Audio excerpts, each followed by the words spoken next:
दोस्तों नमस्कार, स्वागत है आपका हमारे YouTube चैनल उद्देश्य क्लासेस 91 में। दोस्तों हम लोग यूपीएससी यानी कि संघ लोक सेवा आयोग द्वारा आयोजित पूर्व वर्षों की प्रश्नों की जो श्रृंखला देख रहे हैं, जिसके तहत दोस्तों हम क्या कर रहे हैं 2023 से लेके 2011 तक जितने भी पूर्व वर्षों के प्रश्न पूछे गए हैं उन सारे प्रश्नों को दोस्तों हम ध्यानपूर्वक कवर कर रहे हैं और साथ ही साथ में दोस्तों व्याख्या भी हम कवर करते चल रहे हैं। तो ध्यानपूर्वक देखिएगा दोस्तों, सारे प्रश्न हमारी आगामी परीक्षा जो 16 जून 2024 को हमारी आईएएस प्रीलिम्स की पीटी परीक्षा लगी हुई है, उसकी दृष्टि से ये सारे प्रश्न हमारे मोस्ट इंपॉर्टेंट होंगे। ठीक है दोस्तों, हम इकोनॉमिक्स से संबंधित प्रश्नों को देख रहे थे और इकोनॉमिक्स में हमारा टॉपिक चल रहा था दोस्तों कृषि एवं ग्रामीण विकास। ठीक है, चलिए, यानी कि एग्रीकल्चर एवं विलेज डेवलपमेंट से संबंधित प्रश्नों को हम देख रहे थे। तो ध्यानपूर्वक देखिएगा, सारे प्रश्न हमारे इंपॉर्टेंट है। चलिए 2020 के प्रश्नों को देखेंगे। 2020 में एक प्रश्न को हम लोगों ने ऑलरेडी कवर कर लिया है और जिससे संबंधित सारी वीडियोस हमारे चैनल पर ऑलरेडी अपलोडेड की जा चुकी हैं। ठीक है, तो चलिए दोस्तों 2020 में पूछे गए दूसरे प्रश्न से स्टार्ट करेंगे। ध्यानपूर्वक देखिएगा, इंपॉर्टेंट है। चलिए देखें 2020 में पूछा गया दूसरा प्रश्न क्या कह रहा है। कह रहा है दोस्तों हमारा कि हाल ही के बीते दिनों में निम्नलिखित में से कौन से कारक या कौन सी नीतियां भारत में चावल के मूल्य को प्रभावित कर रही थी। ठीक है, फिर देखिएगा कि हाल के बीते दिनों में निम्नलिखित में से कौन से कारक या कौन सी नीतियां भारत में चावल के मूल्य को प्रभावित कर रही थी। ठीक है, पहला कह रहा है दोस्तों हमारा न्यूनतम समर्थन मूल्य, फिर कह रहा है दोस्तों सरकार द्वारा व्यापार करना, फिर कह रहा है सरकार द्वारा भंडारण करना और फिर कह रहा है दोस्तों उपभोक्ता सहायकियां। ठीक है, फिर देखिएगा कि हाल ही के बीते दिनों में निम्नलिखित में से कौन से कारक या कौन सी नीतियां दोस्तों भारत में चावल के मूल्य को प्रभावित कर रही थी। तो कह रहा है कि न्यूनतम समर्थन मूल्य, फिर कह रहा है सरकार द्वारा व्यापार करना, फिर कह रहा है सरकार द्वारा भंडारण करना, फिर कह रहा है उपभोक्ता सहायकियां। ठीक है, कह रहा है नीचे दिए गए कूट का प्रयोग कर सही उत्तर चुनिए। तो ऑप्शन डी हम लोगों ने बिल्कुल राइट आंसर मार्क किया, यानी कि फर्स्ट, सेकंड, थर्ड और फोर्थ। यानी कि दोस्तों जो चावल के मूल्य को प्रभावित कर रही हैं वह सभी दोस्तों हमारे न्यूनतम समर्थन मूल्य भी, सरकार द्वारा व्यापार करना भी, सरकार द्वारा भंडारण करना भी और उपभोक्ता सहायकियां भी। ठीक है, तो चारों ऑप्शन हमारे जो दिए गए हैं, चारों पॉइंट दोस्तों हमारे सही हैं, इसीलिए हम लोगों ने ऑप्शन डी इस राइट आंसर मार्क किया है इस प्रश्न का। ठीक है, फिर से देखिएगा कि हाल के बीते दिनों में निम्नलिखित में से कौन से कारक या कौन सी नीतियां भारत में चावल के मूल्य को प्रभावित कर रही थीं। तो पहला पॉइंट हम लोगों ने मार्क किया न्यूनतम समर्थन मूल्य, यह भी हमारा सही है। सरकार द्वारा व्यापार करना, यह भी सही है। सरकार द्वारा भंडारण करना, यह भी सही है। और उपभोक्ता सहायकियां, यह भी पॉइंट हमारा सही है। इसलिए दोस्तों ऑप्शन डी हम लोगों ने बिल्कुल राइट आंसर मार्क किया। चलिए इस प्रश्न की व्याख्या की तरफ बढ़ेंगे दोस्तों। ध्यानपूर्वक देखिएगा क्या कह रहा है इस प्रश्न की व्याख्या, फिर आगे के प्रश्नों की तरफ हम ध्यानपूर्वक बढ़ेंगे। चलिए दोस्तों इस प्रश्न की व्याख्या हम ध्यानपूर्वक पढ़ते हैं, फिर आगे के प्रश्नों को देखते हैं। ठीक है, चलिए देखते हैं दोस्तों क्या दी गई है इस प्रश्न की व्याख्या। चलिए दोस्तों प्रश्न की व्याख्या पढ़ते हैं, क्या दिया गया है देखिएगा। कह रहा है कि प्रश्नगत सभी कारक किसी ना किसी तरह से दोस्तों सकारात्मक अथवा नकारात्मक चावल के मूल्य को प्रभावित करते हैं। ठीक है, कह रहा है कि उदाहरण स्वरूप सरकार द्वारा उपभोक्ता सहायकी में बढ़ोतरी से उपभोक्ता कम कीमत पर चावल का क्रय कर सकते हैं, वहीं चावल का दोस्तों अधिक भंडारण इसकी कीमत को बढ़ा सकता है। अतः विकल्प डी हमारा बिल्कुल सही आंसर होगा। फिर देखिएगा कि प्रश्नगत सभी कारक किसी ना किसी तरह दोस्तों सकारात्मक अथवा नकारात्मक चावल के मूल्य को प्रभावित करते हैं। उदाहरण स्वरूप सरकार द्वारा उपभोक्ता सहायकी में बढ़ोतरी से उपभोक्ता कीमत पर चावल का क्रय कर सकते हैं। ठीक है, उपभोक्ता कम कीमत पर चावल का क्रय कर सकते हैं, वहीं चावल का अधिक भंडारण इसकी कीमत को बढ़ा सकता है। अतः विकल्प डी हमारा क्या है, बिल्कुल राइट आंसर होगा। इस पॉइंट को याद रखिएगा। 2020 में पूछे गए तीसरे प्रश्न की तरफ बढ़ेंगे, इंपॉर्टेंट है। देखिएगा क्या कह रहा है 2020 में पूछा गया तीसरा प्रश्न। ठीक है, किसान क्रेडिट कार्ड के बारे में दोस्तों कह रहा है योजना के अंतर्गत निम्नलिखित में से किन किन उद्देश्यों के लिए कृषकों को अल्पकालीन ऋण समर्थन उपलब्ध कराया जाता। फिर पढ़िएगा, किसान क्रेडिट कार्ड योजना के अंतर्गत निम्नलिखित में से किन किन उद्देश्यों के लिए कृषकों को अल्पकालीन ऋण समर्थन उपलब्ध कराया जाता। पहला पॉइंट कह रहा है दोस्तों फार्म परिसंपत्तियों के रख रखाव हेतु कार्यशील पूंजी के लिए। सेकंड कह रहा है कि कंबाइन कटाई मशीनों, ट्रैक्टरों एवं मिनी ट्रकों के क्रय के लिए। थर्ड कह रहा है कि फार्म परिवारों की उपभोग आवश्यकताओं के लिए। ठीक है, फिर कह रहा है दोस्तों हमारा फसल कटाई के बाद खर्चों के लिए। फिर कह रहा है हमारा परिवार के लिए घर निर्माण तथा गांव में शीतागार सुविधा की स्थापना के लिए।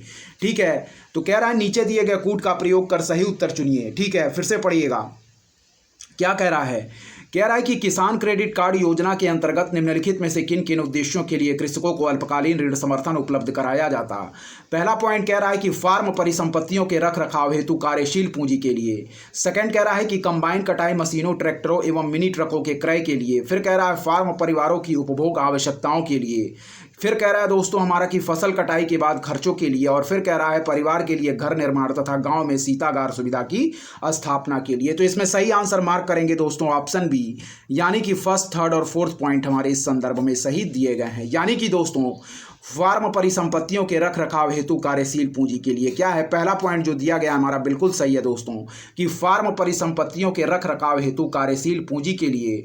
और फिर दोस्तों जो थर्ड पॉइंट हमारा कह रहा है कि फार्म परिवारों की उपभोग आवश्यकताओं के लिए। क्या कह रहा है कि फार्म परिवारों की उपभोग आवश्यकताओं के लिए। और फिर जो फोर्थ पॉइंट कह रहा है कि फसल कटाई के बाद खर्चों के लिए। क्या कह रहा है, फसल कटाई के बाद खर्चों के लिए।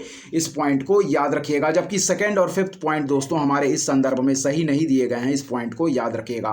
फिर से पढ़िएगा कि किसान क्रेडिट कार्ड योजना के अंतर्गत निम्नलिखित में से किन किन उद्देश्यों के लिए कृषकों को अल्पकालीन ऋण समर्थन उपलब्ध कराया जाता।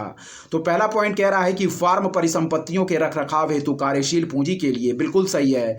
सेकंड कह रहा है कि कंबाइन कटाई मशीनों, ट्रैक्टरों एवं मिनी ट्रकों के क्रय के लिए। तो यह पॉइंट हमारा बिल्कुल गलत दिया गया है। थर्ड पॉइंट कह रहा है कि फार्म परिवारों की उपभोग आवश्यकताओं के लिए, बिल्कुल सही है। और फोर्थ कह रहा है फसल कटाई के बाद खर्चों के लिए। तो यह भी पॉइंट हमारा सही है। तो फर्स्ट, थर्ड और फोर्थ पॉइंट हमारे सही हैं। सेकंड और फिफ्थ पॉइंट बिल्कुल गलत दिया गया है। ऑप्शन बी हम लोगों ने बिल्कुल राइट आंसर मार्क किया। चलिए व्याख्या इस प्रश्न की इंपॉर्टेंट है, ध्यानपूर्वक देखिएगा क्या कह रही है इस प्रश्न की व्याख्या। चलिए पढ़ते हैं दोस्तों, ध्यानपूर्वक देखेंगे क्या कह रही है इस प्रश्न की व्याख्या। कह रहा है कि किसान क्रेडिट कार्ड दोस्तों संस्थानिक ऋण तक किसानों की पहुंच सुनिश्चित करने की एक महत्वपूर्ण और प्रभावी पहल है। फिर पढ़िएगा, केसीसी यानी कि किसान क्रेडिट कार्ड हमारा संस्थानिक ऋण तक किसानों की पहुंच सुनिश्चित करने की एक महत्वपूर्ण और प्रभावी पहल। किसान क्रेडिट कार्ड किसानों को बहुत ही कम ब्याज दर पर वित्त उपलब्ध कराता है। और किसान क्रेडिट कार्ड योजना का उद्देश्य है बैंकिंग प्रणाली से एकल खिड़की के तहत किसानों को लचीली और सरलीकृत क्रियाविधि से उनकी खेती और अन्य जरूरतों के लिए पर्याप्त और समय पर ऋण सहायता प्रदान करना है। इसके अंतर्गत दोस्तों निम्न उद्देश्यों के लिए ऋण उपलब्ध कराया जाता। पहला पढ़िएगा, पहला है दोस्तों फसलों की खेती के लिए अल्पावधि ऋण आवश्यकताओं को पूरा करना। फिर कह रहा है दोस्तों हमारा फसलोत्तर खर्च। फिर कह रहा है कृषि उपज विपणन ऋण। फिर कह रहा है दोस्तों किसान की घरेलू खपत आवश्यकताएं। फिर कह रहा है दोस्तों फार्म आस्तियों और कृषि से संबद्ध गतिविधियों के रखरखाव के लिए कार्यशील पूंजी। और फिर कह रहा है कृषि और संबद्ध गतिविधियों के लिए निवेश क्रेडिट की आवश्यकता। अतः विकल्प भी हमारा क्या है, बिल्कुल सही है। फिर पढ़िएगा कि किसान क्रेडिट कार्ड संस्थानिक ऋण तक किसानों की पहुंच सुनिश्चित करने की एक महत्वपूर्ण और प्रभावी पहल। किसान क्रेडिट कार्ड किसानों को बहुत ही कम ब्याज दर पर वित्त उपलब्ध कराता। किसान क्रेडिट कार्ड योजना का उद्देश्य है बैंकिंग प्रणाली से एकल खिड़की के तहत किसानों को लचीली और सरलीकृत क्रियाविधि से उनकी खेती और अन्य जरूरतों के लिए पर्याप्त और समय पर ऋण सहायता प्रदान करना है। इसके अंतर्गत दोस्तों निम्न उद्देश्यों के लिए ऋण उपलब्ध कराया जाता है। पहला कह रहा है कि फसलों की खेती के लिए अल्पावधि ऋण आवश्यकताओं को पूरा करना। सेकंड कह रहा है कि फसलोत्तर खर्च। फिर कह रहा है दोस्तों कृषि उपज विपणन ऋण। फिर कह रहा है किसान की घरेलू खपत आवश्यकताएं। फिर कह रहा है फार्म आस्तियों और कृषि से संबद्ध गतिविधियों के रखरखाव के लिए कार्यशील पूंजी। और फिर कह रहा है कृषि और संबद्ध गतिविधियों के लिए निवेश क्रेडिट की आवश्यकता। ठीक है, अतः विकल्प भी हम लोगों ने बिल्कुल राइट आंसर मार्क किया। ठीक है, चलिए 2020 में पूछे गए चौथे प्रश्न की तरफ बढ़ेंगे, देखेंगे क्या कह रहा है हमारा चौथा प्रश्न। देखिएगा, कह रहा है दोस्तों कि सभी अनाजों, दालों एवं तिलहनों का न्यूनतम समर्थन मूल्य पर दोस्तों क्या है, प्रापण यानी कि खरीद भारत के किसी भी राज्य या केंद्र शासित प्रदेश में असीमित होता है। ठीक है, फिर देखिएगा अनाजों एवं दालों का दोस्तों एमएसपी यानी कि न्यूनतम समर्थन मूल्य किसी भी राज्य या केंद्र शासित प्रदेश में उस स्तर पर निर्धारित किया जाता है जिस स्तर पर बाजार मूल्य कभी नहीं पहुंच पाते। ठीक है, तो इसमें दोस्तों कह रहा है कि उपर्युक्त कथनों में से कौन से कथन हमारे सही हैं। फिर से पढ़िएगा, कह रहा दोस्तों हमारा कि निम्नलिखित कथनों पर विचार कीजिए। पहला पॉइंट कह रहा है कि सभी अनाजों, दालों एवं तिलहनों का न्यूनतम समर्थन मूल्य पर प्रापण यानी कि खरीद भारत के किसी भी राज्य या केंद्र शासित प्रदेश में असीमित होता है। तो यह पॉइंट दोस्तों हमारा बिल्कुल गलत दिया गया है। ठीक है, फिर पढ़िएगा कि अनाजों एवं दालों का एमएसपी यानी कि न्यूनतम समर्थन मूल्य किसी भी राज्य या केंद्र शासित प्रदेश में उस स्तर पर निर्धारित किया जाता जिस स्तर पर दोस्तों बाजार मूल्य कभी नहीं पहुंच पाते। तो यह भी पॉइंट दोस्तों हमारा क्या है, गलत दिया गया है। ठीक है, कह रहा है दोस्तों चलिए इसके ऑप्शन भी देखेंगे और व्याख्या भी देखेंगे, दोनों हमारी इंपॉर्टेंट है, ध्यानपूर्वक देखते रहिए। ठीक है, चलिए इस प्रश्न के ऑप्शन की तरफ पहले बढ़ेंगे दोस्तों, फिर व्याख्या को हम ध्यानपूर्वक पढ़ेंगे। ठीक है, इंपॉर्टेंट है दोनों ही। चलिए देखिएगा क्या कह रहा है इस प्रश्न के ऑप्शन, हम देखेंगे क्या कह रहे हैं। ठीक है, देखिए कह रहा दोस्तों हमारा कि उपर्युक्त कथनों में से कौन से हमारे सही हैं, तो इसमें बिल्कुल राइट आंसर मार्क करेंगे दोस्तों, वह है हमारा ऑप्शन डी, यानी कि दोनों ही कथन दोस्तों हमारे इस संदर्भ में गलत दिए गए हैं। व्याख्या इंपॉर्टेंट है, चलिए ध्यानपूर्वक इस प्रश्न की व्याख्या पढ़ते हैं दोस्तों, क्या दी गई है इस प्रश्न की व्याख्या। ठीक है, कह रहा है हमारा कि न्यूनतम समर्थन मूल्य दोस्तों क्या है, वह मूल्य होता है जिस पर सरकार किसानों द्वारा बेचे जाने वाले अनाज की पूरी मात्रा क्रय करने के लिए दोस्तों क्या है, हमारी तैयार रहती है। ठीक है, कह रहा है कि जब बाजार में कृषि उत्पादों का मूल्य गिर रहा हो तब सरकार किसानों से न्यूनतम समर्थन मूल्य पर कृषि उत्पादों को क्रय कर उनके हितों की रक्षा करती है। सरकार इसकी घोषणा दोस्तों फसल बुआई से पहले करती है। क्या है, सरकार इसकी घोषणा फसल बुआई से पहले करती है। और ज्ञातव्य है दोस्तों कि कृषि लागत एवं मूल्य आयोग कृषि उत्पादों के न्यूनतम समर्थन मूल्य पर सलाह देता है। क्या है कि कृषि लागत एवं मूल्य आयोग कृषि उत्पादों के न्यूनतम समर्थन मूल्य पर सलाह देता। इस आयोग के द्वारा दोस्तों 22 कृषि फसलों यानी सभी फसलों के लिए नहीं के लिए न्यूनतम समर्थन मूल्य जारी किए जाते। चूंकि बाजार मूल्य का निर्धारण मांग और आपूर्ति के सिद्धांत पर निर्भर करता है, इसलिए वह न्यूनतम समर्थन मूल्य से कम या अधिक दोनों हो सकता है। अतः विकल्प डी हमारा क्या है, बिल्कुल सही है। फिर पढ़िएगा कि न्यूनतम समर्थन मूल्य वह मूल्य होता है जिस पर सरकार किसानों द्वारा बेचे जाने वाले अनाज की पूरी मात्रा क्रय करने के लिए तैयार रहती। जब बाजार में कृषि उत्पादों का मूल्य गिर रहा हो तब सरकार किसानों से न्यूनतम समर्थन मूल्य पर कृषि उत्पादों को क्रय कर दोस्तों उनके हितों की रक्षा करती है। और सरकार क्या है, इसकी घोषणा फसल बुआई से पहले करती है। ज्ञातव्य है दोस्तों कि कृषि लागत एवं मूल्य आयोग कृषि उत्पादों के न्यूनतम समर्थन मूल्य पर सलाह देता है। इस आयोग के द्वारा दोस्तों याद रखें कि 22 कृषि फसलों सभी फसलों के लिए नहीं के लिए न्यूनतम समर्थन मूल्य जारी किए जाते। चूंकि बाजार मूल्य का निर्धारण दोस्तों मांग और आपूर्ति के सिद्धांत पर निर्भर करता है, इसलिए वह न्यूनतम समर्थन मूल्य से कम या अधिक दोनों हो सकता है। अतः विकल्प डी हमारा बिल्कुल राइट आंसर होगा। तो इस पॉइंट को याद रखिएगा। अब बढ़ेंगे दोस्तों 2019 में पूछे गए प्रश्नों की तरफ। देखिएगा ध्यानपूर्वक, सारे प्रश्न हमारी आगामी परीक्षा की दृष्टि से मोस्ट इंपॉर्टेंट है। चलिए 2019 में पूछे गए प्रश्नों को देखेंगे। कह रहा है कि स्वतंत्र भारत में भूमि सुधारों के संदर्भ में निम्नलिखित में से कौन सा कथन हमारा क्या है, सही है। फिर देखिएगा, स्वतंत्र भारत में भूमि सुधारों के संदर्भ में यानी कि लैंड रिफॉर्म्स के संदर्भ में दोस्तों निम्नलिखित में से कौन से कथन हमारे सही हैं। ठीक है, तो पहला जो दोस्तों कह रहा है कि हदबंदी कानून पारिवारिक स्रोत पर क्या है, हदबंदी कानून पारिवारिक जोत पर केंद्रित थे ना कि व्यक्तिगत जोत पर। क्या है, हदबंदी कानून पारिवारिक जोत पर केंद्रित थे ना कि व्यक्तिगत जोत पर। और सेकंड पॉइंट जो कह रहा है कि भूमि सुधारों का प्रमुख उद्देश्य सभी भूमिहीनों को क्या है, कृषि भूमि प्रदान करना था। क्या है, कह रहा है कि भूमि सुधारों का उद्देश्य प्रमुख उद्देश्य था कि सभी भूमिहीनों को दोस्तों कृषि भूमि प्रदान करना। तो यह पॉइंट हमारा बिल्कुल सही दिया गया है दोस्तों, इस पॉइंट को याद रखिएगा। थर्ड कह रहा है कि इसके परिणाम स्वरूप नकदी फसलों की खेती कृषि का प्रमुख रूप बन गई, गलत है। फिर कह रहा है कि भूमि सुधारों ने हदबंदी सीमाओं को किसी भी प्रकार की छूट की अनुमति नहीं दी, यह भी हमारा गलत है। सही ऑप्शन हम लोगों ने बिल्कुल मार्क किया, ऑप्शन बी। और पढ़िएगा दोस्तों क्या कह रहा है कि स्वतंत्र भारत में भूमि सुधारों के संदर्भ में निम्नलिखित में से कौन सा कथन सही है, तो ऑप्शन बी बिल्कुल राइट आंसर मार्क करेंगे कि भूमि सुधारों का प्रमुख उद्देश्य ही था सभी भूमिहीनों को कृषि भूमि प्रदान करना। फिर पढ़िएगा कि भूमि सुधारों का प्रमुख उद्देश्य था सभी भूमिहीनों को दोस्तों कृषि भूमि प्रदान करना। व्याख्या इंपॉर्टेंट है, चलिए इस प्रश्न की व्याख्या पढ़ते हैं, देखते हैं क्या दी गई है इस प्रश्न की व्याख्या। ठीक है, पढ़िएगा। कह रहा है दोस्तों हमारा कि स्वतंत्रता उपरांत भारत में कृषि के अंतर्गत दोस्तों संरचनात्मक परिवर्तन एवं उत्पादन को बढ़ावा देने के उद्देश्य से भूमि सुधारों को क्रियान्वित करने का प्रयास किया गया। इसमें दोस्तों काश्तकारी कानून को अधिनियमित करने व जमींदारी प्रथा को समाप्त करने से भूमिहीन किसानों को भी भूमि प्राप्त हो सकी, जिससे वे दोस्तों अपनी आजीविका चलाने में सक्षम हुए। नोट कह रहा है दोस्तों हमारा भूमि क्या है, राज्य सूची का विषय है, इस पॉइंट को याद रखिएगा। यानी कि दोस्तों स्टेट लिस्ट में आता है हमारा भूमि यानी कि लैंड।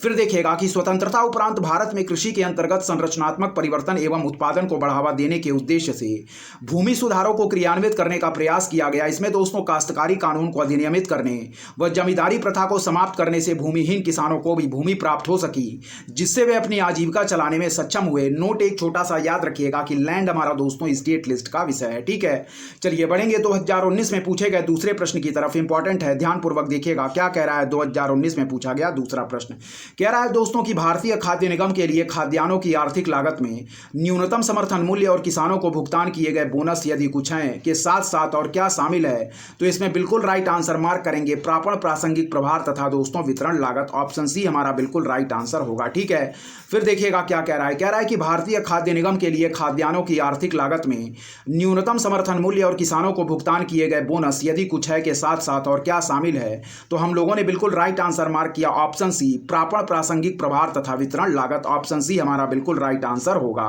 फिर पढ़िएगा कि भारतीय खाद्य निगम के लिए खाद्यान्नों की आर्थिक लागत में न्यूनतम समर्थन मूल्य और किसानों को भुगतान किए गए बोनस के साथ साथ और क्या शामिल है, तो ऑप्शन सी हम लोगों ने बिल्कुल राइट आंसर मार्क किया प्रापण, प्रासंगिक प्रभार तथा वितरण लागत। ऑप्शन सी हमारा बिल्कुल राइट आंसर होगा।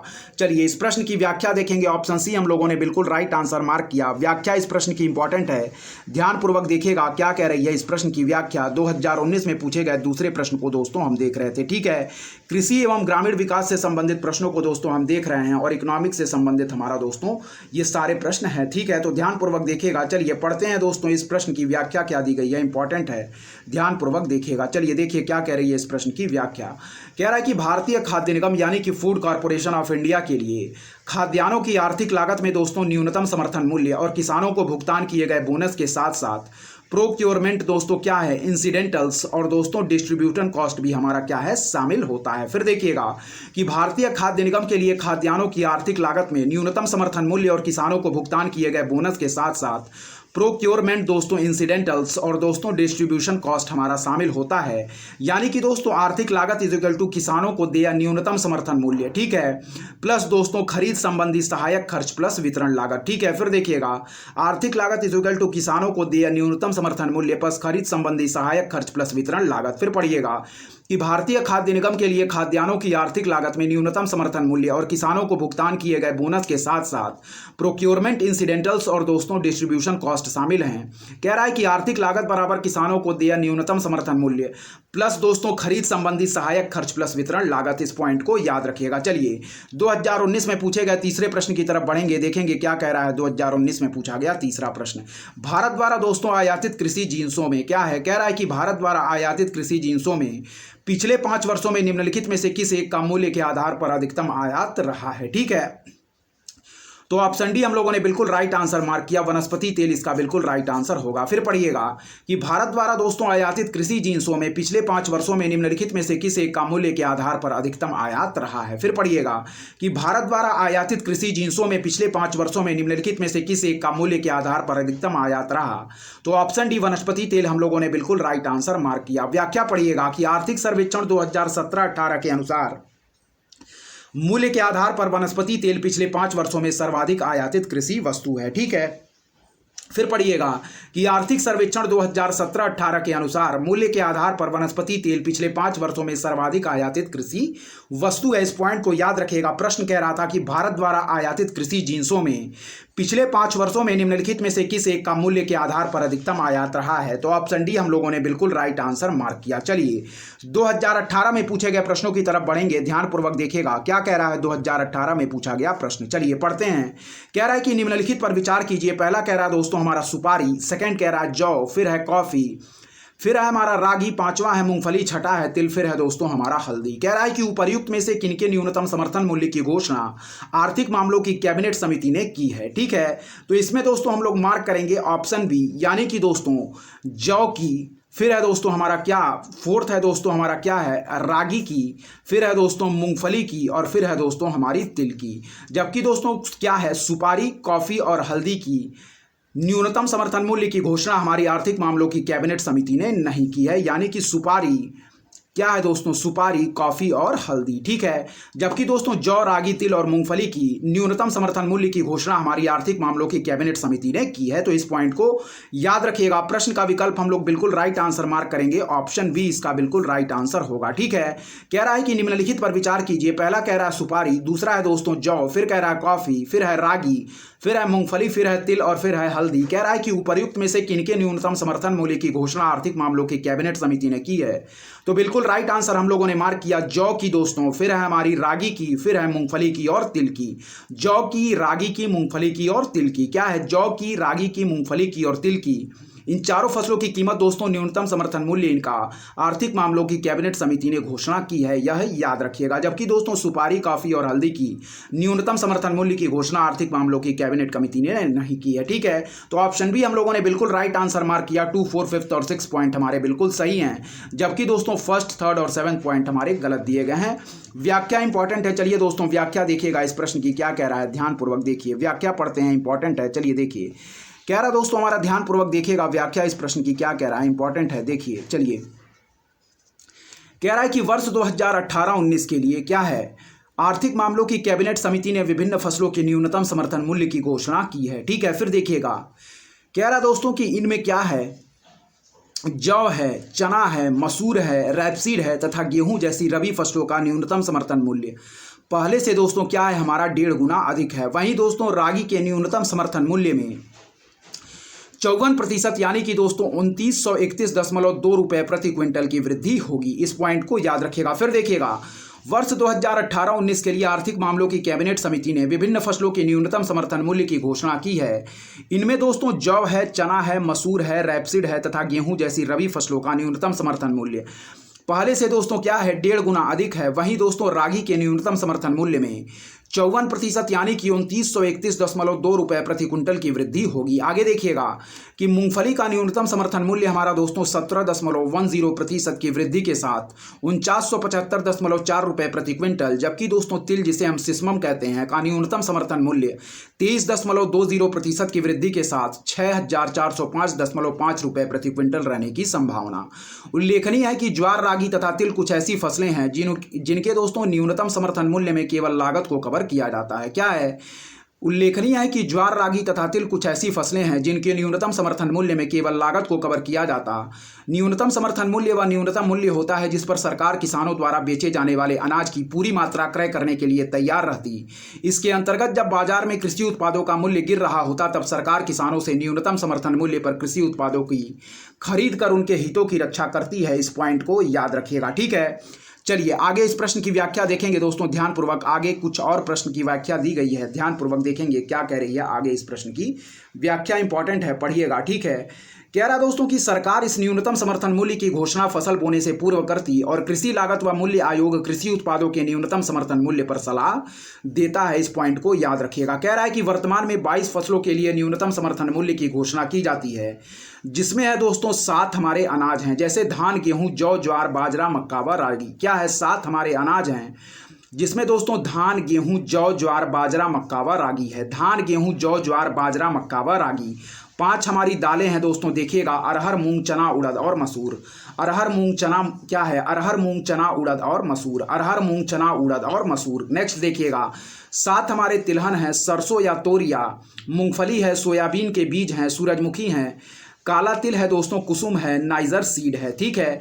3 अन्य फसलें कोपरा, सूखा नारियल, कपास तथा कच्चा पटसन सम्मिलित हैं, ठीक है। फिर देखिएगा, 7 हमारे तिलहन है, सरसों या तोरिया, मूंगफली, सोयाबीन के बीज, सूरजमुखी, काला तिल, कुसुम, नाइजर सीड, ठीक है।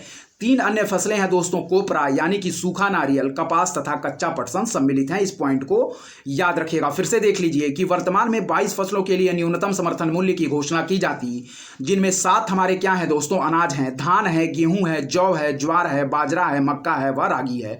धान है, गेहूं है, जौ है, ज्वार है, बाजरा है, मक्का व रागी है। फिर देखिएगा, 5 हमारी दालें हैं, अरहर है, मूंग है, चना है, उड़द और मसूर है। क्या है, 5 हमारी दालें हैं, अरहर है, मूंग है, चना है, उड़द और मसूर। अरहर, मूंग, चना, उड़द और मसूर, ठीक है। फिर 7 हमारे तिलहन प्रोडक्ट हैं, देखिएगा, सरसों और तोरिया, मूंगफली, सोयाबीन के बीज, सूरजमुखी, काला तिल है दोस्तों, कुसुम है, नाइजर सीड है। फिर देखिएगा, 3 अन्य फसलें जो है हमारी वह है कोपरा यानी कि सूखा नारियल, फिर है कपास तथा कच्चा पटसन। इस पॉइंट को याद रखिएगा, ठीक है। चलिए 2018 में पूछे गए दूसरे प्रश्न की तरफ बढ़ेंगे, देखेंगे क्या कह रहा है। 2018 में पूछा गया दूसरा प्रश्न इंपॉर्टेंट है। चलिए, कह रहा दोस्तों कि भारत में जैविक कृषि के संदर्भ में निम्नलिखित कथनों पर विचार कीजिए। क्या है, भारत में जैविक कृषि के संदर्भ में निम्नलिखित कथनों पर विचार कीजिए। पहला पॉइंट कह रहा है कि जैविक उत्पादन के लिए राष्ट्रीय कार्यक्रम यानी कि दोस्तों एनपीओपी केंद्रीय ग्रामीण विकास मंत्रालय के मार्गदर्शन एवं निर्देश के अधीन कार्य करता।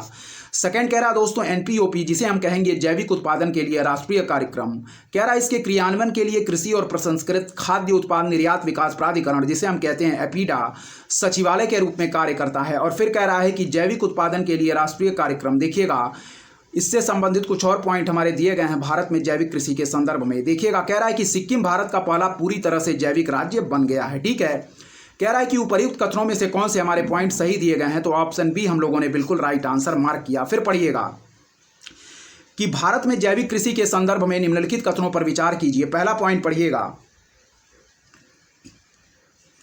कह रहा दोस्तों कि जैविक उत्पादन के लिए राष्ट्रीय कार्यक्रम यानी कि एनपीओपी केंद्रीय ग्रामीण विकास मंत्रालय के मार्गदर्शन एवं निवेश के अधीन कार्य करता, तो यह पॉइंट हमारा बिल्कुल गलत है। फिर देखिएगा, कह रहा है कि जैविक उत्पादन के लिए राष्ट्रीय कार्यक्रम, जिसे हम शॉर्ट फॉर्म में एनपीओपी भी कहेंगे, इसके क्रियान्वयन के लिए दोस्तों कृषि और प्रसंस्कृत खाद्य उत्पाद निर्यात विकास प्राधिकरण दोस्तों सचिवालय के रूप में कार्य करता, तो यह पॉइंट हमारा बिल्कुल सही दिया गया है। याद रखिएगा कि एनपीओपी यानी कि जैविक उत्पादन के लिए राष्ट्रीय कार्यक्रम के क्रियान्वयन के लिए कृषि और प्रसंस्कृत खाद्य उत्पाद निर्यात विकास प्राधिकरण यानी कि एपीडा दोस्तों हमारा सचिवालय के रूप में कार्य करता है। ठीक है, फिर कह रहा है कि सिक्किम भारत का पहला पूरी तरह से जैविक राज्य बन गया है, तो यह पॉइंट हमारा बिल्कुल सही है। ऑप्शन बी हम लोगों ने बिल्कुल राइट आंसर मार्क किया, यानी कि इस संदर्भ में दोस्तों सेकंड और थर्ड पॉइंट हमारे बिल्कुल सही दिए गए हैं। चलिए इस प्रश्न की व्याख्या देखेंगे, क्या दिया गया है, ध्यानपूर्वक देखिएगा दोस्तों, इंपॉर्टेंट है, इस प्रश्न की व्याख्या पढ़ेंगे।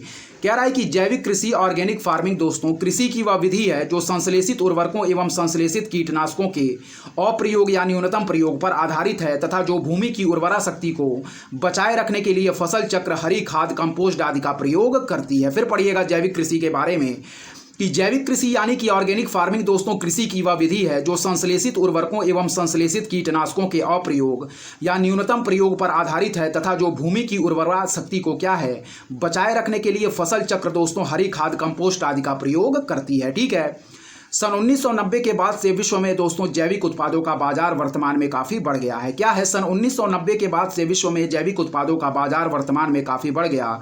प्रश्न में दिया गया कथन फर्स्ट सही नहीं है, क्योंकि जैविक उत्पादन के लिए राष्ट्रीय कार्यक्रम दोस्तों केंद्रीय ग्रामीण विकास मंत्रालय के मार्गदर्शन एवं निर्देश के अधीन कार्य नहीं करता, बल्कि दोस्तों यह वाणिज्य मंत्रालय के अधीन कार्य करता है। इस पॉइंट को याद रखिएगा। फिर से पढ़ेंगे, कह रहा है कि प्रश्न में दिया गया कथन फर्स्ट हमारा सही नहीं है, क्योंकि जैविक उत्पादन के लिए राष्ट्रीय कार्यक्रम, जिसे हम कहते हैं एनपीओपी, केंद्रीय ग्रामीण विकास मंत्रालय के मार्गदर्शन एवं निर्देश के अधीन कार्य नहीं करता, बल्कि यह वाणिज्य मंत्रालय यानी कि कॉमर्स मिनिस्ट्री के अधीन कार्य करता है। कह रहा है कि भारत में राष्ट्रीय स्तर पर दोस्तों जैविक कृषि के केंद्रीय व सुव्यवस्थित विकास हेतु क्या है, फिर पढ़िएगा, कह रहा दोस्तों ध्यानपूर्वक देखिएगा, कह रहा है हमारा कि क्या है कि भारत में राष्ट्रीय स्तर पर जैविक कृषि के केंद्रीय व सुव्यवस्थित विकास हेतु भारत सरकार के वाणिज्य मंत्रालय द्वारा सन 2001 में अपने उपक्रम दोस्तों कृषि और प्रसंस्कृत खाद्य उत्पाद निर्यात विकास प्राधिकरण एपीडा के माध्यम से जैविक प्रमाणीकरण की प्रक्रिया को नियंत्रित करने के लिए एनपीओपी की शुरुआत की गई और इस प्रमाणीकरण व्यवस्था के तहत एनपीओपी द्वारा सफल प्रसंस्करण इकाइयों, भंडारों और खेतों को इंडिया ऑर्गेनिक का लोगो प्रदान कराया जाता है और वर्ष 2016 में सिक्किम देश का पहला पूर्णतः जैविक राज्य बन गया। अतः प्रश्न में दिए गए कथन सेकंड एवं थर्ड बिल्कुल सही दिए गए हैं। ठीक है, फिर देखिएगा, कह रहा है कि भारत में राष्ट्रीय स्तर पर जैविक कृषि के केंद्रीय व सुव्यवस्थित विकास हेतु भारत सरकार के वाणिज्य मंत्रालय द्वारा सन 2001 में अपने उपक्रम कृषि और प्रसंस्कृत खाद्य उत्पाद निर्यात विकास प्राधिकरण एपीडा के माध्यम से जैविक प्रमाणीकरण की प्रक्रिया को नियंत्रित करने के लिए एनपीओपी की शुरुआत की गई। इस प्रमाणीकरण व्यवस्था के तहत एनपीओपी द्वारा सफल प्रसंस्करण इकाइयों, भंडारों और खेतों को इंडिया ऑर्गेनिक का लोगो प्रदान कराया जाता और वर्ष 2016 में सिक्किम देश का पहला पूर्णतः जैविक राज्य बन गया।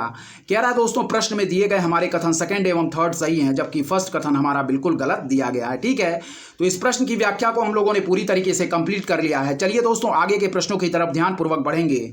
सारे प्रश्न हमारी आगामी परीक्षा जो 16 जून 2024 को लगी हुई है उसकी दृष्टि से मोस्ट इंपॉर्टेंट होंगे। और दोस्तों यदि आपको हमारा कंटेंट पसंद आ रहा है तो हमारे चैनल उद्देश्य क्लासेस 91 को दोस्तों जरूर सब्सक्राइब करें, लाइक करें, अपने दोस्तों की भी शेयर करें और ऐसे ही लगातार पढ़ते रहें। ठीक है, चलिए दोस्तों आगे के प्रश्नों की तरफ बढ़ेंगे, देखेंगे आगे के।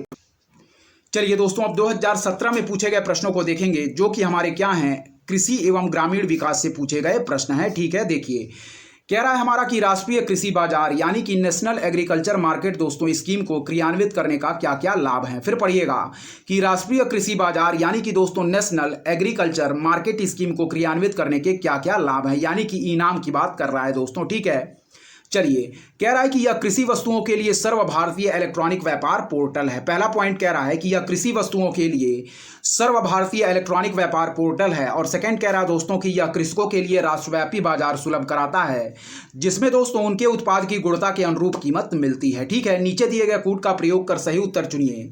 तो ऑप्शन सी हम लोगों ने बिल्कुल राइट आंसर मार्क किया। इस पॉइंट को याद रखिएगा। फिर पढ़िएगा कि राष्ट्रीय कृषि बाजार यानी कि नेशनल दोस्तों एग्रीकल्चर मार्केट स्कीम को क्रियान्वित करने के क्या क्या लाभ हैं। ठीक है, पहला कह रहा है कि यह कृषि वस्तुओं के लिए सर्वभारतीय इलेक्ट्रॉनिक व्यापार पोर्टल है, तो यह पॉइंट हमारा बिल्कुल सही दिया गया है। फिर पढ़िएगा सेकंड पॉइंट कि यह कृषकों के लिए राष्ट्रव्यापी बाजार मूल्य क्या है दोस्तों, यह कृषकों के लिए राष्ट्रव्यापी बाजार सुलभ कराता है, जिसमें उनके उत्पाद की गुणवत्ता के अनुरूप कीमत मिलती है। फिर पढ़िएगा, यह कृषकों के लिए राष्ट्रव्यापी बाजार सुलभ कराता है, जिसमें उनके उत्पाद की गुणवत्ता के अनुरूप कीमत मिलती है। ठीक है, तो ऑप्शन सी हम लोगों ने बिल्कुल राइट आंसर मार्क किया, यानी फर्स्ट और सेकंड दोनों ही पॉइंट हमारे राष्ट्रीय कृषि बाजार के संदर्भ में सही दिए गए हैं। चलिए अब इस प्रश्न की व्याख्या पढ़ते हैं, इंपॉर्टेंट है, देखिएगा।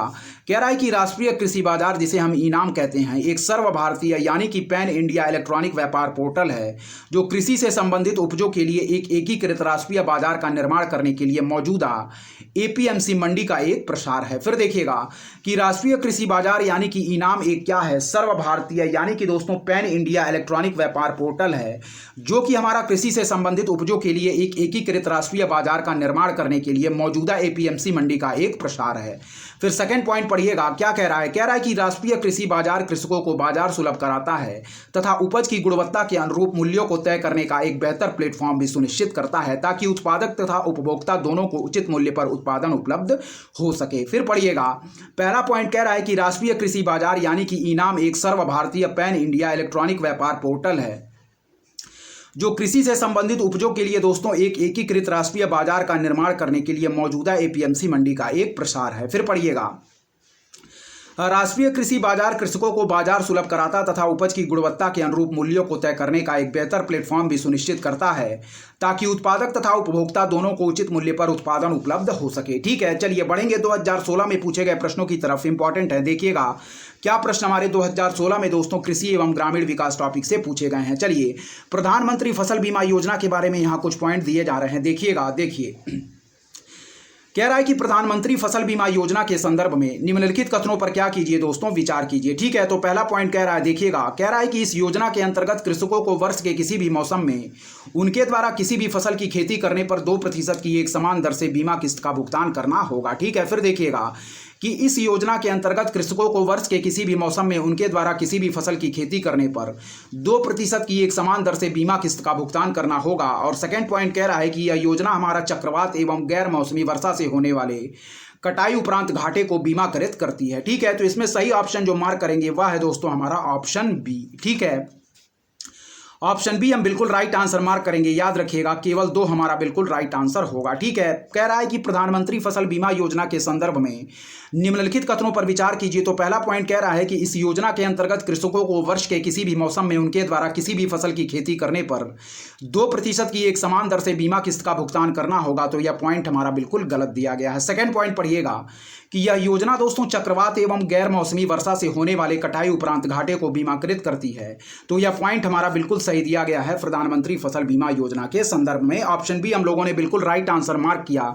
इस प्रश्न की व्याख्या पढ़ेंगे, इंपॉर्टेंट है, देखिएगा क्या कह रही है इस प्रश्न की व्याख्या। चलिए पढ़ते हैं दोस्तों इस प्रश्न की व्याख्या को, इंपॉर्टेंट है, देखिएगा क्या कह रही है इस प्रश्न की व्याख्या। पढ़िए, कह रहा है कि सभी किसानों को दोस्तों खरीफ फसलों के लिए 2% की एक समान दर से प्रीमियम भुगतान करना होगा तथा सभी रबी फसलों के लिए दोस्तों 1.5% की दर से। ठीक है, पढ़िएगा, कह रहा है कि सभी किसानों को खरीफ फसलों के लिए दोस्तों 2% की एक समान दर से प्रीमियम भुगतान करना होगा तथा सभी रबी फसलों के लिए दोस्तों 1.5% की दर से, और वाणिज्यिक और बागानी फसलों के लिए दोस्तों यह दर हमारी 5% रहेगी, इसलिए सही उत्तर हमारा बी है। फिर पढ़िएगा, कह रहा है कि सभी किसानों को खरीफ फसलों के लिए 2% की एक समान दर से प्रीमियम भुगतान करना होगा तथा सभी रबी फसलों के लिए 1.5% की दर से, वाणिज्यिक और बागानी फसलों के लिए यह दर हमारी 5% रहेगी, इसलिए सही उत्तर ऑप्शन बी है। आगे देखिएगा, इस योजना के तहत दोस्तों केंद्र एवं राज्य सरकारों द्वारा किसानों का उनकी फसल के लिए बीमा करवाया जाएगा, जिसमें प्रीमियम दर दोस्तों क्या है, बहुत कम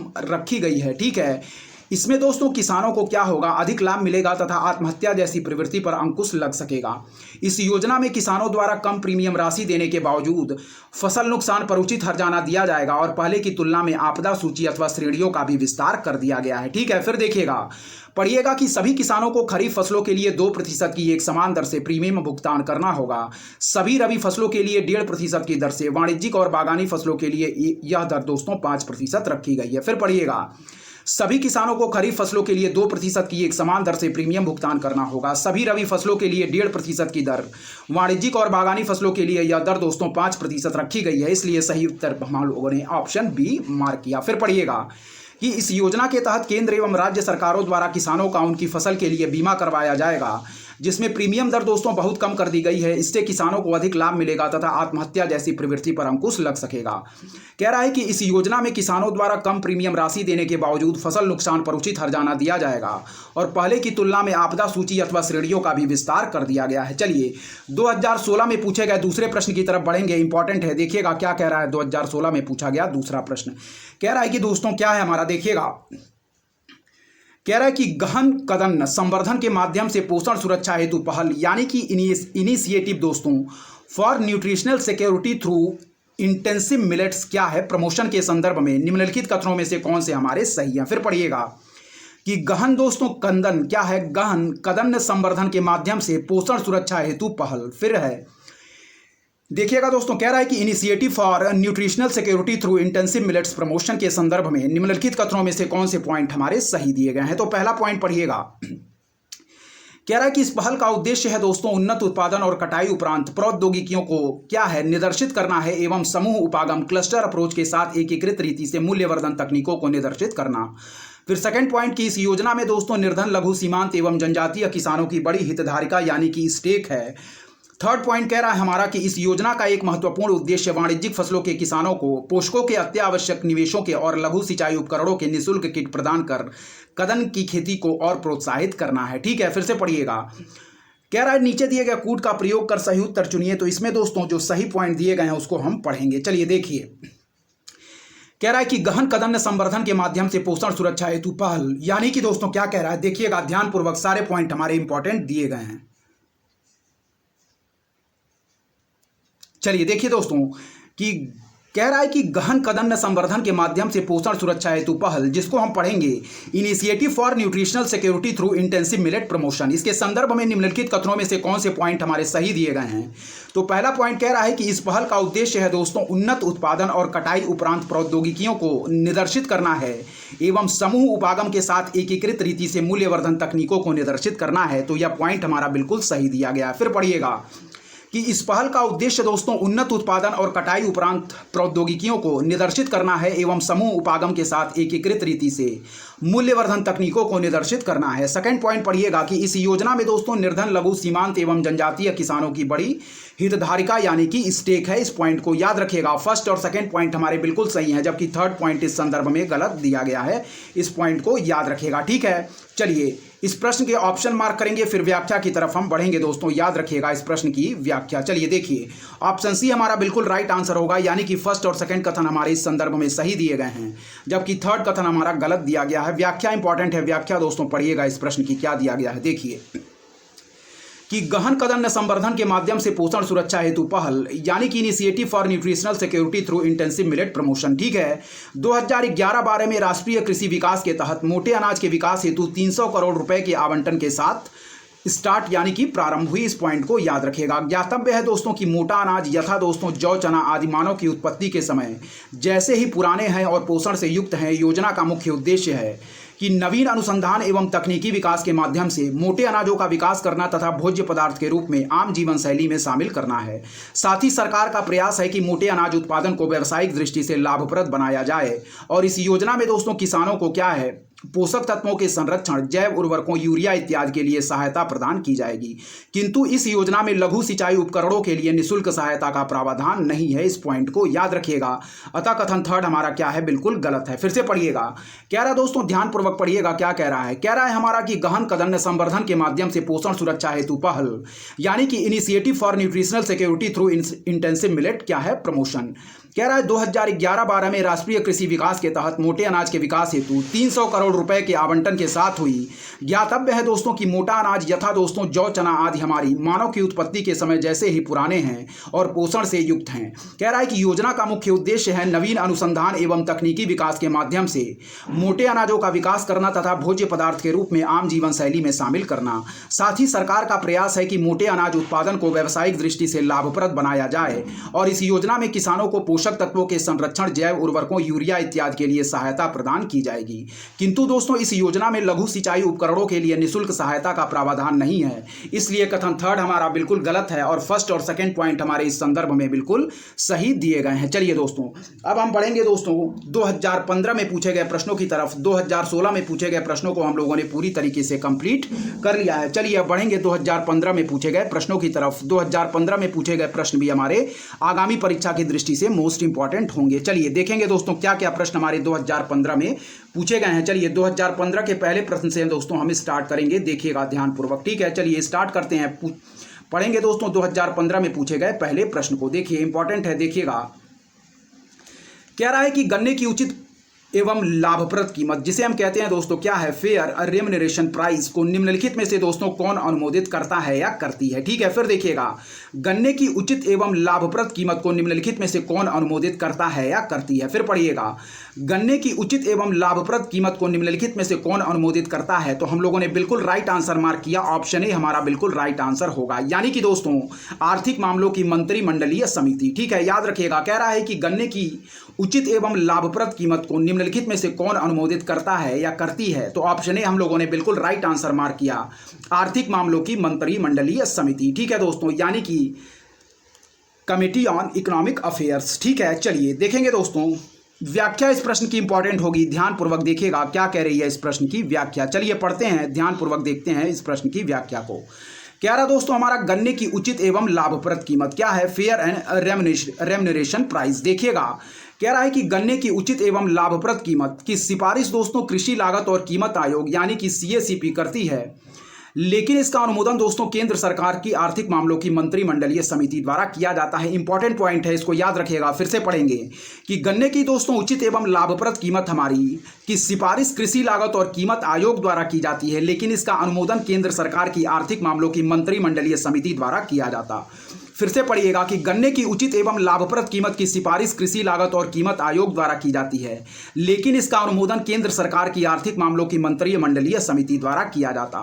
इस संदर्भ में दिया गया पहला पॉइंट देखिएगा कि गन्ना नियंत्रण आदेश 1966 में दोस्तों 22 अक्टूबर 2009 को संशोधन कर गन्ने के लिए सांविधिक न्यूनतम कीमत के स्थान पर दोस्तों गन्ने की उचित एवं लाभप्रद कीमत पद्धति की शुरुआत की गई, जिसकी उद्घोषणा और निर्धारण केंद्र सरकार द्वारा किया जाता। फिर से पढ़िए, कह रहा है कि गन्ना नियंत्रण आदेश 1966 में 22 अक्टूबर 2009 को संशोधन कर गन्ने के लिए सांविधिक न्यूनतम कीमत दोस्तों के स्थान पर गन्ने की उचित एवं लाभप्रद कीमत पद्धति की शुरुआत की गई, जिसकी उद्घोषणा और निर्धारण केंद्र सरकार द्वारा किया जाता है। इस पॉइंट को याद रखिएगा। फिर पढ़िएगा, कह रहा है कि आवश्यक वस्तुओं की कीमतों में वृद्धि का निर्णय आर्थिक मामलों की मंत्रिमंडलीय समिति ही करती है और औद्योगिक कच्चे पदार्थों व उत्पादों का मूल्य नियंत्रण, औद्योगिक लाइसेंसिंग नीति, संयुक्त क्षेत्र उपक्रम के गठन के लिए औद्योगिक लाइसेंसिंग के मामले, सार्वजनिक क्षेत्र उपक्रमों के निष्पादनों की समीक्षा, उनके संरचनात्मक व वित्तीय पुनर्संरचना से जुड़े मामले इस समिति की निगरानी के अंतर्गत आते हैं। इस पॉइंट को याद रखिएगा। फिर पढ़ेंगे, कह रहा दोस्तों हमारा ध्यानपूर्वक देखिएगा क्या कह रहा है कि गन्ने के उचित एवं लाभप्रद कीमत की सिफारिश दोस्तों कृषि लागत और कीमत आयोग द्वारा की जाती है, लेकिन दोस्तों इसका अनुमोदन केंद्र सरकार की आर्थिक मामलों की मंत्रिमंडलीय समिति द्वारा किया जाता। पहला पॉइंट पढ़िएगा कि गन्ना नियंत्रण आदेश 1966 में 22 अक्टूबर 2009 को संशोधन कर गन्ने के लिए सांविधिक न्यूनतम कीमत के स्थान पर गन्ने की उचित एवं लाभप्रद कीमत पद्धति की शुरुआत की गई, जिसकी उद्घोषणा और निर्धारण दोस्तों केंद्र सरकार द्वारा किया जाता। सेकंड पॉइंट पढ़िएगा कि आवश्यक वस्तुओं की कीमतों में वृद्धि का निर्णय आर्थिक मामलों की मंत्रिमंडलीय समिति ही करती है। कह रहा है कि औद्योगिक कच्चे पदार्थों व उत्पादों का मूल्य नियंत्रण, औद्योगिक लाइसेंसिंग नीति, संयुक्त क्षेत्र उपक्रम के गठन के लिए औद्योगिक लाइसेंसिंग के मामले, सार्वजनिक क्षेत्र उपक्रमों के निष्पादनों की समीक्षा, उनके संरचनात्मक व वित्तीय पुनर्संरचना से जुड़े मामले इस समिति के निगरानी के अंतर्गत आते हैं। इस पॉइंट को आप लोग याद रखेंगे। चलिए बढ़ेंगे दोस्तों 2015 में पूछे गए दूसरे प्रश्न की तरफ। ध्यानपूर्वक देखिएगा क्या कह रहा है। 2015 में पूछा गया दूसरा प्रश्न इंपॉर्टेंट है, पढ़िएगा। चलिए, भारत में कृषि उत्पादों के बाजार के लिए किसके अधीन दोस्तों क्या है, भारत में कृषि उत्पादों के बाजार को किसके अधीन विनियमित किया जाता है? फिर पढ़िएगा कि भारत में कृषि उत्पादों के बाजार को किसके अधीन विनियमित किया जाता है? तो ऑप्शन बी हम बिल्कुल राइट आंसर मार्क करेंगे, राज्यों द्वारा अधिनियमित कृषि उत्पाद विपणन समिति अधिनियम। इस पॉइंट को याद रखिएगा, ऑप्शन बी हमारा बिल्कुल राइट आंसर होगा। फिर पढ़िएगा, कह रहा है कि भारत में कृषि उत्पादों के बाजार को किसके अधीन विनियमित किया जाता है? तो ऑप्शन बी कह रहा है कि राज्यों द्वारा अधिनियमित कृषि उत्पाद विपणन समिति अधिनियम। फिर पढ़िएगा कि भारत में कृषि उत्पादों के बाजार को किसके अधीन विनियमित किया जाता है? तो राज्यों द्वारा अधिनियमित दोस्तों कृषि उत्पाद विपणन समिति अधिनियम। ऑप्शन बी हमारा बिल्कुल राइट आंसर होगा, राज्यों द्वारा अधिनियमित कृषि उत्पाद विपणन समिति अधिनियम। चलिए व्याख्या इंपॉर्टेंट है, देखिएगा कि भारत में कृषि उत्पादों के बाजार को राज्यों द्वारा अधिनियमित दोस्तों कृषि उत्पादन विपणन समिति अधिनियम यानी कि एपीएमसी एक्ट के अधीन विनियमित किया जाता है, अतः विकल्प बी हमारा बिल्कुल सही है। कह रहा है कि एपीएमसी कानून के तहत कृषि को राज्य सूची के प्रमुख मुद्दे के रूप में अपनाया गया है। यह एक्ट दोस्तों राज्य सरकारों को वस्तुओं को अधिसूचित करने हेतु सशक्त करता एवं एपीएमसी बाजारों के गठन का अधिकार देता है। फिर पढ़िएगा कि भारत में कृषि उत्पादों के बाजार को राज्यों द्वारा अधिनियमित कृषि उत्पाद विपणन समिति अधिनियम यानी कि एपीएमसी एक्ट के अधीन विनियमित किया जाता, अतः विकल्प भी हमारा बिल्कुल सही है। एपीएमसी कानून के तहत कृषि को राज्य सूची के प्रमुख मुद्दे के रूप में अपनाया गया है और यह एक्ट दोस्तों राज्य सरकारों को वस्तुओं को अधिसूचित करने हेतु सशक्त करता है एवं एपीएमसी बाजार यानी कि मंडियों के गठन का अधिकार देता है। तो इस पॉइंट को याद रखिएगा। प्रश्न हमारा क्या कह रहा था, ध्यानपूर्वक देखिएगा क्या कह रहा था प्रश्न हमारा, पढ़िए ध्यानपूर्वक पढ़िएगा दोस्तों। क्या कह रहा था प्रश्न हमारा, कह रहा है कि भारत में कृषि उत्पादों, देखिएगा कह रहा है हमारा कि भारत में कृषि उत्पादों के बाजार को किसके अधीन दोस्तों विनियमित किया जाता है। ठीक है, तो ऑप्शन बी हम लोगों ने बिल्कुल राइट आंसर मार्क किया, राज्यों द्वारा अधिनियमित कृषि उत्पाद विपणन समिति अधिनियम। ठीक है, चलिए दोस्तों आगे बढ़ेंगे। 2015 में पूछे गए तीसरे प्रश्न की तरफ बढ़ेंगे, देखेंगे 2015 में पूछा गया तीसरा प्रश्न क्या कह रहा था। देखिए कह रहा है कि कृषि उत्पादन में दोस्तों काष्ठ के हलों के स्थान पर इस्पात के हलों का उपयोग निम्नलिखित में से किसका उदाहरण है? पढ़िएगा कि कृषि उत्पादन में दोस्तों काष्ठ के हलों के स्थान पर इस्पात के हलों का उपयोग निम्नलिखित में से किसका उदाहरण है? ठीक है, तो इसमें बिल्कुल राइट आंसर मार्क करेंगे, पूंजी बढ़ाने वाली प्रौद्योगिकी या प्रगति। क्या है? पूंजी बढ़ाने वाली दोस्तों प्रौद्योगिकी या प्रगति। ऑप्शन बी हमारा बिल्कुल राइट आंसर होगा। इस पॉइंट को याद रखिएगा, ऑप्शन बी हम लोगों ने बिल्कुल राइट आंसर मार्क किया। फिर पढ़िएगा, कह रहा है कि कृषि उत्पादन में काष्ठ के हलों के स्थान पर इस्पात के हलों का उपयोग निम्नलिखित में से किसका उदाहरण? तो पूंजी बढ़ाने वाली प्रौद्योगिकी या प्रगति की। ठीक है, फिर से पढ़िएगा कि कृषि उत्पादन में काष्ठ के हलों के स्थान पर इस्पात के हलों का उपयोग निम्नलिखित में से किसका उदाहरण है? तो पूंजी बढ़ाने वाली दोस्तों प्रौद्योगिकी या प्रगति की। इस पॉइंट को याद रखिएगा। चलिए इस प्रश्न की व्याख्या पढ़ेंगे, फिर 2014 के प्रश्नों की तरफ हम बढ़ेंगे। इंपॉर्टेंट है, ध्यानपूर्वक सारे प्रश्नों को देखते चलें। चलिए इस प्रश्न की व्याख्या देखते हैं दोस्तों, क्या दिया गया है, इंपॉर्टेंट है, पढ़िएगा। चलिए पढ़ते हैं इस प्रश्न की व्याख्या को। देखिए कह रहा है हमारा कि प्रारंभिक उपकरण से उन्नत उपकरण की ओर अंतरण प्रौद्योगिकी या प्रगति का उदाहरण है। फिर देखिएगा कि प्रारंभिक उपकरण से उन्नत उपकरण की ओर अंतरण हमारा प्रौद्योगिकी या प्रगति का उदाहरण है। इसके साथ साथ नई तकनीकों को अधिक पूंजी की आवश्यकता होती तथा यह श्रम का स्थानापन्न है। अतः कृषि उत्पादन में लकड़ी के हलों के स्थान पर इस्पात के हल का उपयोग पूंजी संवर्धनकारी प्रौद्योगिकी प्रगति का एक उदाहरण है। इस पॉइंट को याद रखिएगा। फिर से पढ़ेंगे, कह रहा है कि हमारा प्रारंभिक उपकरण से उन्नत उपकरण की ओर अंतरण प्रौद्योगिकी या प्रगति का एक उदाहरण है। इसके साथ साथ नई तकनीकों को अधिक क्या है, पूंजी की आवश्यकता होती तथा यह दोस्तों श्रम का हमारा क्या है, स्थानापन्न है, यानी कि सब्स्टिट्यूट है। कह रहा है कि अतः कृषि उत्पादन में लकड़ी के हलों के स्थान पर इस्पात के हल का उपयोग पूंजी संवर्धनकारी प्रौद्योगिकी प्रगति का एक उदाहरण है। इस पॉइंट को याद रखिएगा। चलिए 2014 में पूछे गए प्रश्नों की तरफ बढ़ेंगे, ध्यानपूर्वक देखिएगा कौन से प्रश्न हमारे 2014 में पूछे गए हैं, उनको हम ध्यानपूर्वक पढ़ेंगे। चलिए देखिए, कह रहा है भारत की खाद्य एवं पोषण सुरक्षा के संदर्भ में विभिन्न फसलों की बीज प्रतिस्थापन दरों को बढ़ाने से भविष्य के खाद्य उत्पादन लक्ष्यों को प्राप्त करने में मदद मिलती है, किंतु इसके अपेक्षाकृत बड़े या विस्तृत कार्यान्वयन में क्या बाध्यता या बाध्यताएं हैं। फिर पढ़िएगा कि भारत की खाद्य एवं पोषण सुरक्षा के संदर्भ में विभिन्न फसलों की बीज प्रतिस्थापन दरों को बढ़ाने से भविष्य के खाद्य उत्पादन लक्ष्यों को प्राप्त करने में मदद मिलती है, किंतु इसके अपेक्षाकृत बड़े या विस्तृत कार्यान्वयन में क्या बाध्यता या बाध्यताएं हैं। तो पहला कह रहा है कि कोई भी राष्ट्रीय बीज नीति नहीं बनी है, पहला पॉइंट कह रहा है। सेकंड कह रहा है कि निजी क्षेत्र की बीज कंपनियों की उद्यान कृषि फसलों की रोपण सामग्रियों और सब्जियों के गुणवत्ता वाले बीजों की पूर्ति में कोई सहभागिता नहीं है।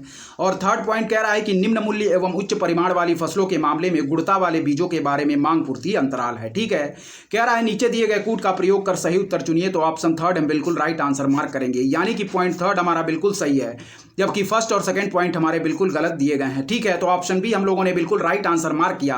फिर पढ़ेंगे कि भारत की खाद्य एवं पोषण सुरक्षा के संदर्भ में विभिन्न फसलों की बीज प्रतिस्थापन दरों को बढ़ाने से भविष्य के खाद्य उत्पादन लक्ष्यों को प्राप्त करने में मदद मिलती है, किंतु इसकी अपेक्षाकृत बड़े या विस्तृत कार्यान्वयन में क्या बाध्यता या बाध्यताएं हैं। तो पहला पॉइंट कह रहा है कि कोई भी राष्ट्रीय बीज नीति नहीं बनी है, यह हमारा बिल्कुल गलत है। कह रहा है कि नेशनल कोई भी हमारी नेशनल सीड पॉलिसी नहीं है, तो यह पॉइंट हमारा बिल्कुल गलत है। सेकंड पॉइंट कह रहा है कि निजी क्षेत्र की बीज कंपनियों की उद्यान कृषि फसलों की रोपण सामग्रियों और सब्जियों के गुणवत्ता वाले बीजों की पूर्ति में कोई सहभागिता नहीं है, तो यह पॉइंट भी हमारा गलत है। और थर्ड पॉइंट कह रहा है कि निम्न मूल्य एवं उच्च परिमाण वाली फसलों के मामले में गुणवत्ता वाले बीजों के बारे में मांग पूर्ति अंतराल है, तो इस पॉइंट को याद रखिएगा, बिल्कुल सही है। तो ऑप्शन थर्ड हम लोगों ने जो थर्ड पॉइंट दिया गया है यह बिल्कुल सही है, ऑप्शन बी हम लोगों ने बिल्कुल राइट आंसर मार्क किया। चलिए इस प्रश्न की व्याख्या की तरफ बढ़ते हैं, ध्यानपूर्वक देखिएगा क्या कह रही है इस प्रश्न की व्याख्या, इंपॉर्टेंट है। चलिए देखिएगा, कह रहा दोस्तों राष्ट्रीय बीज नीति हमारी 2002 स्पष्ट रूप से बीजों के उत्पादन के बारे में मानकों का निर्धारण करती, अतः कथन फर्स्ट हमारा क्या है, बिल्कुल गलत है। फिर पढ़िएगा कि राष्ट्रीय बीज नीति 2002 स्पष्ट रूप से बीजों के उत्पादन के बारे में मानकों का निर्धारण करती, अतः कथन फर्स्ट हमारा क्या है, बिल्कुल गलत है। आगे पढ़िएगा कि राष्ट्रीय बीज नीति 2002 में स्पष्ट रूप से कहा गया कि गुणवत्तापूर्ण बीजों के उत्पादन व आपूर्ति में निजी क्षेत्र के बीच दोस्तों उद्योग अथवा बीज कंपनियों की महत्वपूर्ण भूमिका है। इसी के अनुरूप निजी क्षेत्र की बीज कंपनियां आज उच्च मूल्य और निम्न परिमाण क्या है दोस्तों, high value and low volume वाली फसलों जैसे सब्जियां, फूल, उद्यान कृषि फसल, कुछ अनाजों तथा नकदी फसलों के हाइब्रिड और आनुवांशिक रूप से रूपांतरित फसलों के मामलों में बीजों की पूर्ति में महत्वपूर्ण रूप से सहभागिता कर नेतृत्वकारी भूमिका निभा रही, अतः कथन सेकंड हमारा क्या है दोस्तों, गलत है। फिर पढ़िएगा राष्ट्रीय बीज नीति 2002 में स्पष्ट रूप से कहा गया कि गुणवत्तापूर्ण बीजों के उत्पादन व आपूर्ति में निजी क्षेत्र के बीज उद्योग अथवा बीज कंपनियों की महत्वपूर्ण भूमिका है। इसी के अनुरूप निजी क्षेत्र की बीज कंपनियां आज उच्च मूल्य और निम्न परिमाण यानी कि high value and low volume वाली फसलों जैसे सब्जियां, फूल, उद्यान कृषि फसल, कुछ अनाजों तथा नकदी फसलों के हाइब्रिड और आनुवांशिक रूप से रूपांतरित फसलों के मामले में बीजों की पूर्ति में महत्वपूर्ण रूप से सहभागिता का नेतृत्वकारी भूमिका निभा रही हैं, अतः कथन सेकंड हमारा क्या है दोस्तों, बिल्कुल गलत है। चलिए आगे के जो हमारे पैरा दिए गए हैं उनकी तरफ हम बढ़ेंगे, ध्यानपूर्वक देखिएगा क्या कह रहा है। कह रहा है कथन थर्ड हमारा क्यों सही है, क्योंकि सार्वजनिक क्षेत्र दोस्तों निम्न मूल्य एवं उच्च परिमाण वाली फसलों के मामले में गुणवत्ता वाले बीजों के विकास, उत्पादन और वितरण प्रणाली में नेतृत्वकारी भूमिका निभा रहा है, और भारत में निम्न मूल्य एवं उच्च परिमाण वाली फसलों के मामले में गुणवत्ता वाले बीजों के बारे में मांग पूर्ति अंतराल है। प्रमाणित व गुणवत्ता वाले बीजों के मांग आपूर्ति अंतराल के चलते भारत में बीज प्रतिस्थापन दर निम्न बनी हुई है। निम्न मूल्य व उच्च परिमाण वाली फसलों जैसे चावल व गेहूं के मामले में भारत में प्रमाणित व गुणवत्ता वाले बीजों की पर्याप्त आपूर्ति नहीं हो पाई। फलों, सब्जियों व फूलों के संदर्भ में ऐसा नहीं है। फिर पढ़िएगा कह रहा है हमारा क्योंकि सार्वजनिक क्षेत्र दोस्तों निम्न मूल्य एवं उच्च परिमाण वाली फसलों के मामले में गुणवत्ता वाले बीजों के विकास, उत्पादन और वितरण प्रणाली में नेतृत्वकारी भूमिका निभा रहा।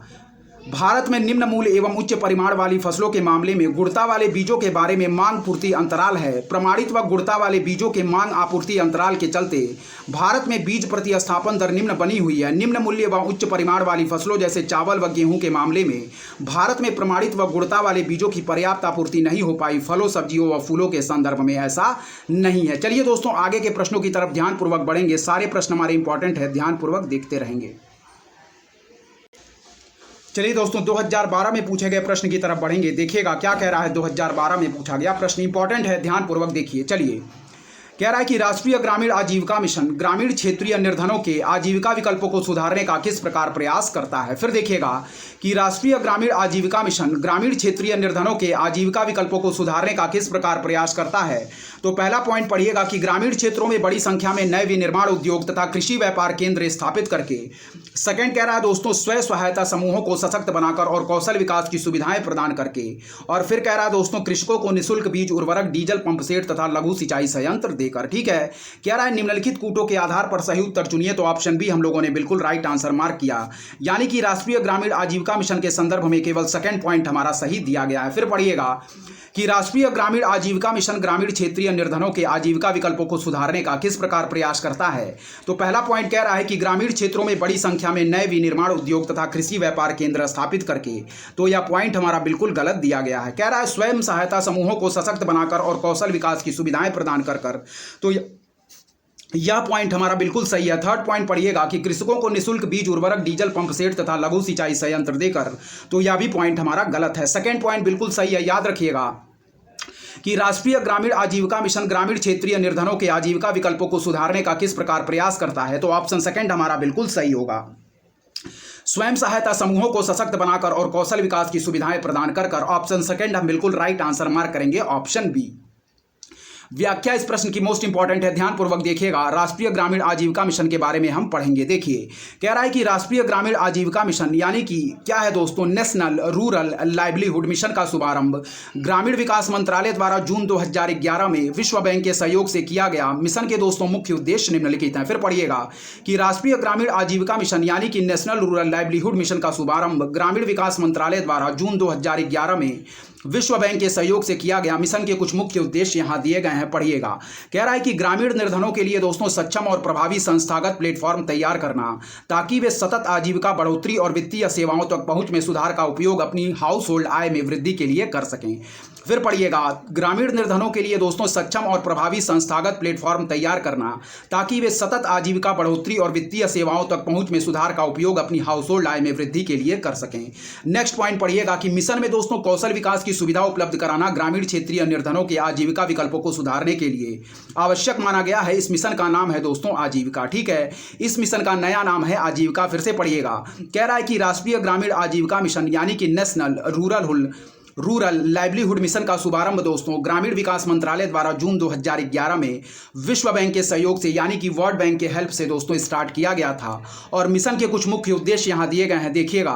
कह रहा है कि ग्रामीण निर्धनों के लिए सक्षम और प्रभावी संस्थागत प्लेटफॉर्म तैयार करना, ताकि वे सतत आजीविका बढ़ोतरी और वित्तीय सेवाओं तक पहुंच में सुधार का उपयोग अपनी हाउस होल्ड आय में वृद्धि के लिए कर सकें।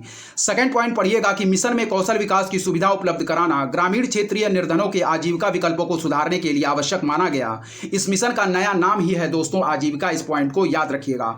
2012 में पूछे गए दूसरे प्रश्न की तरफ बढ़ेंगे, देखेंगे क्या कह रहा है। 2012 में पूछा गया दूसरा प्रश्न इंपॉर्टेंट है, ध्यानपूर्वक देखिएगा।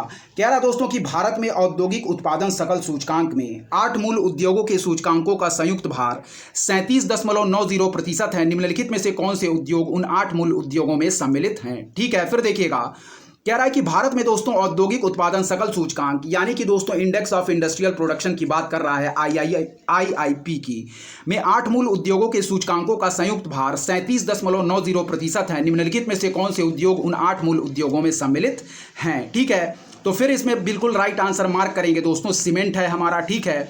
उर्वरक भी है दोस्तों, प्राकृतिक गैस भी है, और फिर कह रहा है रिफाइनरी उत्पाद भी है, जबकि दोस्तों वस्त्र उद्योग हमारा नहीं है। तो ऑप्शन सी हम बिल्कुल राइट आंसर मार्क करेंगे। इस पॉइंट को याद रखिएगा। फिर से पढ़ेंगे, इंडेक्स ऑफ इंडस्ट्रियल प्रोडक्शन दोस्तों एग्जाम की दृष्टि से इंपॉर्टेंट है। फिर देखिएगा, इसमें याद रखिए दोस्तों हमारे 8 मूल उद्योगों को शामिल किया गया है इंडेक्स ऑफ इंडस्ट्रियल प्रोडक्शन में, ठीक है।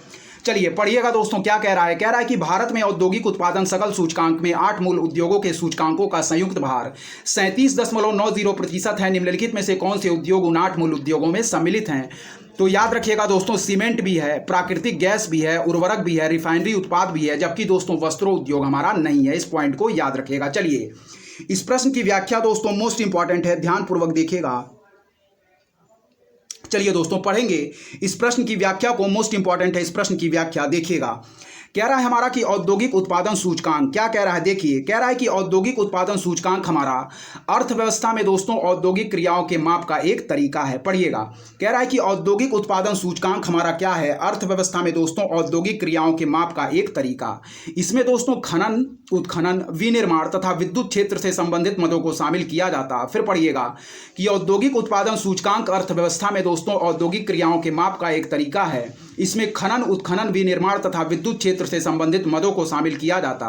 कह रहा है कि 10 जून 2011 को केंद्रीय सांख्यिकीय कार्यालय ने 1993-94 आधार वर्ष के स्थान पर 2004-05 को नया आधार वर्ष मानते हुए नया औद्योगिक उत्पादन सूचकांक जारी किया। फिर पढ़िएगा कि औद्योगिक उत्पादन सूचकांक अर्थव्यवस्था में औद्योगिक क्रियाओं के माप का एक तरीका। इसमें कह रहा है दोस्तों खनन, उत्खनन, विनिर्माण तथा विद्युत क्षेत्र से संबंधित मदों को शामिल किया जाता। कह रहा है कि 10 जून 2011 को केंद्रीय सांख्यिकीय कार्यालय ने 1993-94 आधार वर्ष के स्थान पर 2004-5 को नया आधार वर्ष मानते हुए नया औद्योगिक उत्पादन सूचकांक जारी किया था और इसके तहत दोस्तों क्या कह रहा है, 8 मूल उद्योगों को सम्मिलित किया गया है। इस पॉइंट को याद रखिएगा। चलिए, इस प्रश्न की कुछ आगे भी व्याख्या दी गई है, उसको भी हम पढ़ेंगे, फिर आगे के प्रश्नों की तरफ ध्यानपूर्वक बढ़ेंगे। इंपॉर्टेंट है, देखिएगा क्या कह रही है इस प्रश्न की व्याख्या। चलिए देखिएगा क्या कह रहा है, इंपॉर्टेंट है। देखिए, कह रहा है हालांकि वर्तमान में दोस्तों औद्योगिक उत्पादन सूचकांक का आधार वर्ष 2011-12 है। इस पॉइंट को याद रखिएगा। क्या है, कह रहा है हालांकि वर्तमान में दोस्तों औद्योगिक उत्पादन सूचकांक यानी कि इंडेक्स ऑफ इंडस्ट्रियल प्रोडक्शन सूचकांक का आधार वर्ष 2011-12 है। ठीक है, चलिए देखिए, कह रहा है दोस्तों मूल उद्योग इसमें जो शामिल है उनको देखिएगा। सबसे पहले है हमारा दोस्तों विद्युत, फिर है इस्पात में धातु एवं गैर धातु, फिर है हमारा पेट्रोलियम रिफाइनरी उत्पाद, फिर है दोस्तों हमारा क्रूड ऑयल अशोधित तेल, फिर है हमारा कोयला, सीमेंट, उर्वरक और प्राकृतिक गैस। इस पॉइंट को याद रखिएगा। फिर पढ़िएगा, कह रहा है दोस्तों हमारा इसमें जो मूल उद्योग शामिल हैं उनको देखिएगा। विद्युत, फिर है हमारा इस्पात में धातु एवं गैर धातु, फिर है हमारा पेट्रोलियम रिफाइनरी उत्पाद, फिर है हमारा क्रूड ऑयल जिसे हम कहेंगे अशोधित तेल, फिर है हमारा कोयला, सीमेंट, उर्वरक और प्राकृतिक गैस। ठीक है, फिर पढ़िएगा, कह रहा है कि विद्युत, इस्पात, धातु एवं गैर धातु, पेट्रोलियम रिफाइनरी उत्पाद, फिर है हमारा क्रूड ऑयल यानी कि अशोधित तेल, फिर है हमारा कोयला, सीमेंट, उर्वरक एवं प्राकृतिक गैस। ठीक है, चलिए देखिएगा दोस्तों, तीसरे नंबर प्रश्न की तरफ बढ़ेंगे जो कि हमारा 2012 में पूछा गया है। इंपॉर्टेंट है, देखिएगा क्या कह रहा है, 2012 में पूछा गया तीसरा प्रश्न इंपॉर्टेंट है, ध्यानपूर्वक देखिएगा। ठीक है, चलिए देखिए, कह रहा है कि जिला ग्रामीण विकास अभिकरण यानी कि DRDA भारत में दोस्तों क्या है, हमारा ग्रामीण निर्धनता को कम करने में कैसे मदद करते हैं। ठीक है, देखिएगा क्या कह रहा है, ध्यानपूर्वक देखिए। कह रहा है हमारा कि जिला ग्रामीण विकास अभिकरण यानी कि भारत में दोस्तों ग्रामीण निर्धनता को कम करने में कैसे मदद करते हैं, ध्यानपूर्वक देखिए।